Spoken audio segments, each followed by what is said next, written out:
Russia is banking on fear. This is exactly the reason why they are launching these missile attacks on the cities in Ukraine. They want to petrify the Ukrainian population. They want to terrorize the people of Ukraine into believing that we have to surrender. And that's the same strategy they're using against our partners. They're trying to, terrify them and make them fearful of World War III. But in essence, we have already crossed so many of those mythical red lines in the past. We are striking Crimea. We're doing special operations on Russian oil refineries. So, we shouldn't be afraid of Russia. Terrorists understand only brute force, and this is what they need to get from us with the help of our partners. Let's talk more about Ukraine. Attacks that often go below the news radar these days. But there was something particularly horrifying about Russia's bombing of a children's hospital. The Prime Minister Keir Starmer described the attack as the most depraved of actions and said the UK's support for Ukraine won't falter.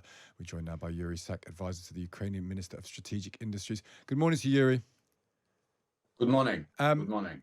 I know that in some ways this happens relatively often and doesn't always attract attention, these attacks by Russia, but this feels particularly difficult, the attack on a children's hospital. Well, indeed, it's been more than 2.5 years now, this horrible, unprovoked, large-scale war against our country. And it's, like we've seen yesterday, it's a genocidal war. It's a crime against humanity, and the whole world had an opportunity to see.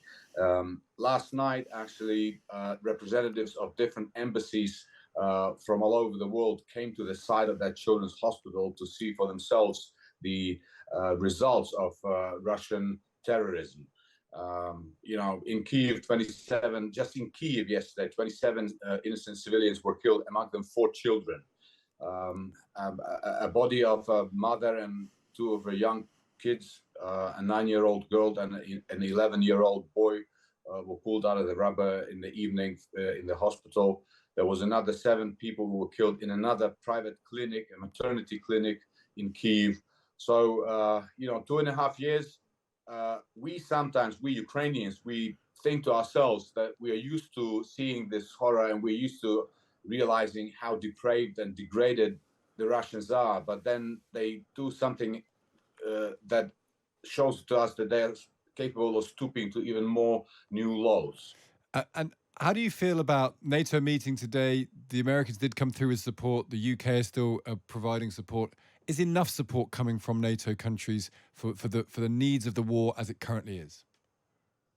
The situation at the moment is definitely better than it was some months ago. But what I would like to say is this: no matter how much support we get, we need to understand that to stop Russia, Ukraine needs to be allowed to do everything we can actually to stop these bombings, for example, from beginning in the first place. So for that, we need permission to strike Russia with long-range missiles that we're getting from our partners, from the UK, from the US, from France, from other countries.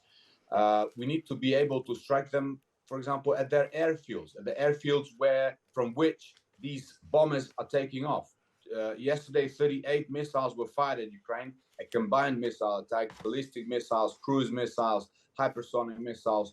And we were able to actually intercept and shoot down 30 of them, but of course, not all of them. And as a result, we have this tragedy. And today is the day of mourning in Kyiv. So permission to strike Russia where we can stop these bombings from actually beginning would be very, very efficient. And you don't have that at the minute. So basically what the Allies are saying is we'll give you weapons, we'll provide you ordnance to do this stuff, but you're not allowed to fire those weapons into Russian territory. Well, I wouldn't want to oversimplify the situation, but in essence, yes, that's how it is. And we understand the concerns of our allies because nobody wants to sort of trigger the World War III, and nobody wants to escalate the situation to a point where, there will be no choice for our partners but to actually set their foot on the ground and send their soldiers in. But at the same time, we continue to try to convince our partners that Russia is banking on fear. This is exactly the reason why they are launching these missile attacks on the key on the cities in Ukraine. They want to petrify the Ukrainian population. They want to terrorize the people of Ukraine into believing that we have to surrender. And that's the same strategy they're using against our partners. They're trying to, terrify them and make them fearful of World War III. But in essence, we have already crossed so many of those mythical red lines in the past. We are striking Crimea. We're doing special operations on Russian oil refineries. So, we shouldn't be afraid of Russia. Terrorists understand only brute force, and this is what they need to get from us with the help of our partners. Well, do you find when you hear people talking about settlements, agreements, finding a way to end the war, you hear this conversation a bit in the West now, which has an implication that some sort of concession will have to be made, some sort of deal will have to be done. How do you feel when you hear people talking like that about the end of the war? I feel such people are naive, and I just hope that they were watching the news yesterday, because there is nobody there to talk about. Russia is going out of its way, trying to persuade the world that it's a peace dub. But actually, it's not an aggressor. It's a country that is seeking ways to solve this peacefully. No, it's not true. It's a lot of BS, because they're killing our children. They're killing our innocent people. And every time when they begin to talk about peace talks, with their both hands, they're loading up weapons that are then launched at Ukrainian cities and kill Ukrainian people and children.